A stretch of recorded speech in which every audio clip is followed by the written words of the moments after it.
Hello, I'm HighHeelKnight. This is my Back to the Future Part 2 pitch mini reaction. Back to the Future is my favorite film series of all time, no pun intended.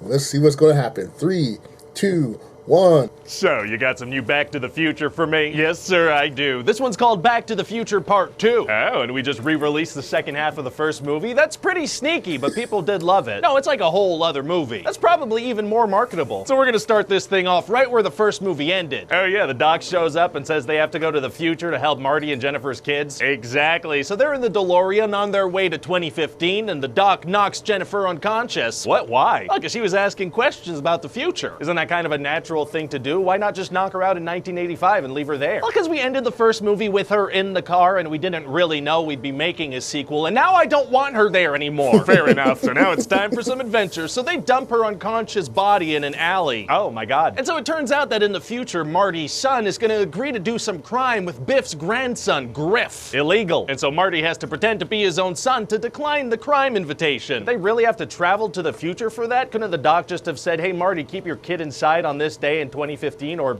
you know, be a better parent? Hey, shut up. So then Marty pretends to be his own son. Well, okay. Is it gonna be tough to fool Griff? Actually, it's gonna be super easy. Barely an inconvenience. Oh, really? Yeah, because as you know, when people have children, those children have the exact same faces as them. I have experienced that, yes, indistinguishable. So Marty interacts with a little hobbit-looking kid and then refuses the crime invitation, but then Griff calls him a chicken. Oh. So? Oh, yeah, right. I should mention I added a defining character trait for Marty where if someone calls him a chicken, he loses his mind. Kind of random. It's gonna drive most of the plot points moving forward. Well, okay then. So that's gonna lead to a big old wacky hoverboard chase. What's a hoverboard? A board that hovers. Well, it does make sense that they would have those in 2015. I mean, if we don't have flying skateboards and cars by then, what the hell are we even doing? So anyway, Griff and his goons are gonna crash into a courthouse, and that saves Marty Jr. from going to jail. Okay, seems like he could still pretty easily be convinced to become a criminal, though. Well, then I guess they'll travel to the future and impersonate him anytime he's about to do that. What? So then Marty has this idea where he wants to bring a sports almanac to the past to do some gambling and screw over the system, make a bunch of money. Right, okay, I kind of see why his son turns out the way he does. But the doc is like, no, you can't screw with time like that. That could have some crazy repercussions. He just traveled 30 years into the future to take care of a problem that could have been solved with a book on parenting. Still, though. Oh, okay. So Marty leaves the almanac behind, but frickin' old Biff overheard the plan and saw the time machine, so he goes through with that plan. And he knows how to operate a time machine because... Exactly. What? So he does that thing and brings the DeLorean back to 2015, but then when Doc and Marty go back to 1985, it's like a completely different timeline. Well, wait, how did Biff get back to the 2015 that they were in? None of your business. So turns out Biff used the almanac in 1958 to make a bunch of money, and now he's a big wealthy douchebag that turned the town into a frickin' dystopia. Not good. And he frickin' killed George McFly. Oh my goodness, and what about Marty's mom? Oh, well, he married Marty's mom, so he's Marty's stepdad now? Yikes. Well, hey, at least we won't have any weird stuff with Marty's mom flirting with her own son. People thought that was pretty strange that we put that in the first movie. Okay, yeah, no, there's nothing weird like that in this one. Anyway, the first time that Marty sees his mom in this timeline, he's like, whoa, your boobs are so much bigger than I'm used to. Oh my, seriously? She has implants in this timeline, so Marty's like, whoa, what the...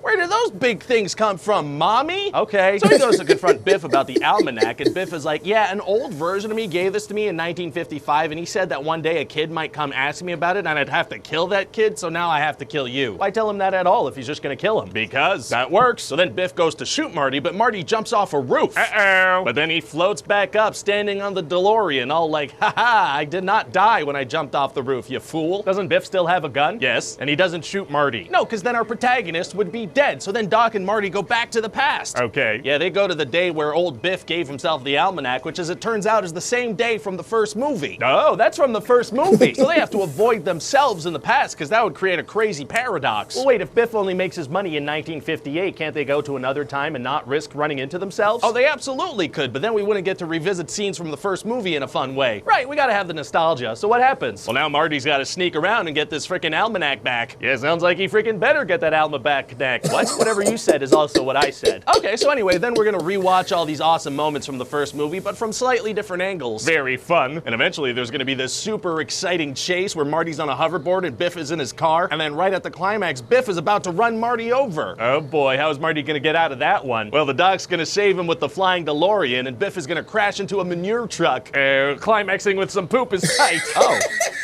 What? Wow, well, sounds like a great movie. Oh, well, wait, it's not done. Oh, it's not. No, see, before the dock can land, the DeLorean gets struck by lightning, so that sends it into the past, into the Old West. Doesn't it need to be traveling 88 miles per hour? Nope. Are you sure? It's written right here, sir. Oh, well, okay. So then a Western Union guy shows up, and he's like, hey, we've been holding on to this letter from this dock for like 70 years. Oh, fantastic customer service. Yeah. So what does Marty do? Well, he goes to see the dock that's still in 1955, and then we're gonna play a full trailer for the next movie. We what? An entire trailer for the next movie. I figure we shoot 2 of these movies at once. So we don't even end this movie the way that movies end. We're just like, hey, more stuff, please stay tuned. Yes, we can do that? Why end it when you could just be like, hey, we're stopping it here for now.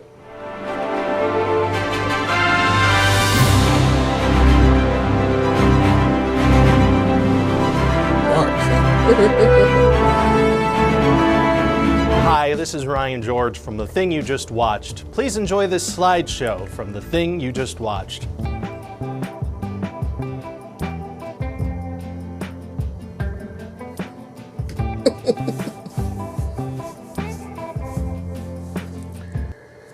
Yeah, I love Back to the Future. Look at this. I even got the official Back to the Future Gigawatt Transformer. And I did notice, in case you did, when he said the little hobbit looking guy. Because if you didn't know that, one of the little kids is Elijah Wood. Oh, I look forward to the conclusion and look forward to your feedback. Like, subscribe, comment, share, find inspiration everywhere.